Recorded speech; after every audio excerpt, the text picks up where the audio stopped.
এবার হচ্ছে আমাদের রিডিং পার্ট। রিডিং পার্টও লিসেনিং পার্টের মতো 4টা অংশে বিভক্ত। তো এখন হচ্ছে আমরা দেখব যে রিডিং পার্টে কি কি ধরনের কোশ্চেন আসতে পারে। প্রথমে আসবে হচ্ছে কাঞ্জির পার্ট।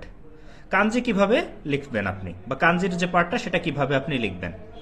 আচ্ছা, প্রথমে এখানে কাঞ্জির দুইভাবে কাঞ্জি আপনাকে ডিটেক্ট করতে হবে। একটা হচ্ছে আন্ডারলাইনের উপরে কাঞ্জি থাকবে, কাঞ্জির যে হিরাগানা উচ্চারণ সেটা কি হবে আপনার এই 4টা অপশন থেকে একটা বেছে নিতে হবে।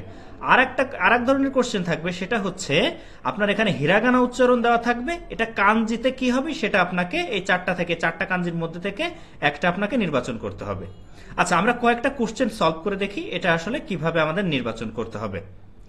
এখানে একটা কাঞ্জি দেওয়া আছে, তারপরে আছে নো মায়েদে আইমাশো, ড্যাশ নো মায়েদে আইমাশো, মানে অমুক জায়গাতে দেখা করি চলো। তাহলে এটা আসলে কিসের কাঞ্জি? এটা কি সেকির কাঞ্জি, নাকি হচ্ছে সেগির কাঞ্জি, একির কাঞ্জি, নাকি এগির কাঞ্জি? আচ্ছা, নিশ্চয়ই এখানে আমরা দেখতে পাচ্ছি যে এটা একির কাঞ্জি। তাহলে আমাদের এই সি নাম্বারটা সিলেক্ট করে আমাদের যে অ্যান্সার শিট আছে অ্যান্সার শিটে আমাদেরকে অ্যান্সারটা লিখতে হবে। আচ্ছা, এরপরে আছে দেনসাগা ড্যাশ সীমাস্তা। এখানে একটা কাঞ্জি দেওয়া আছে দেনসাগা ড্যাশ সীমাস্তা, মানে ট্রেন ড্যাশ। আচ্ছা, ট্রেনের এই কাঞ্জিটার হিরাগানা উচ্চারণটা কি হবে? এখানে 4টা অপশন দেওয়া আছে, 4টা অপশন থেকে আমাদেরকে একটা বেছে নিতে হবে।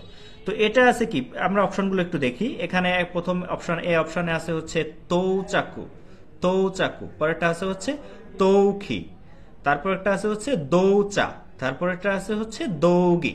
আচ্ছা, এটা জানি যে আমরা তৌচাকু দেনসাগা থৌচাকু সীমাস্তা, মানে ট্রেন পৌঁছে গিয়েছে। দেনসাগা তৌচাকু সীমাস্তা, তার মানে এই কাঞ্জিটার উচ্চারণ হচ্ছে এই যে এ নাম্বারটা, তৌচাকু সীমাস্তা, ট্রেন পৌঁছে গিয়েছে। আচ্ছা, এরপরের কোশ্চেনটাতে দেখি কেমন। এখানে বলছে ওয়াতাশিওয়া খারে ও শিনজিতেইরু, আমি তাকে বিশ্বাস করি। তো এখানে যে শিনজিতে এর নিচে যে আন্ডারলাইন করা আছে, এখানে মূলত কোন কাঞ্জিটা বসবে সেটা আমাদেরকে আইডেন্টিফাই করতে হবে। আচ্ছা, এই 4টার মধ্যে থেকে তাহলে কোন কাঞ্জিটা বসবে? এ নাম্বারটা, এই যে শিনজিতে ইরু, শিনজিতে ইরু, আমি তাকে বিশ্বাস করি, তাই না? তাহলে হচ্ছে আমরা এইটা এখান থেকে এই এ নাম্বারটা সিলেক্ট করে নিয়ে আমরা অ্যান্সার শিটে অ্যান্সারটা লিখে দেব। তো প্রথম পার্ট যে কাঞ্জির পার্টটা থাকবে, কাঞ্জির পার্টে এভাবে দুই ধরনের আপনার কোশ্চেন থাকবে। একটা হচ্ছে কাঞ্জি থাকবে, হিরাগানা উচ্চারণটা ডিটেক্ট করতে হবে। দ্বিতীয় নাম্বারটা হচ্ছে আপনার হিরাগানা উচ্চারণ দেওয়া থাকবে, কাঞ্জিটা ডিটেক্ট করতে হবে।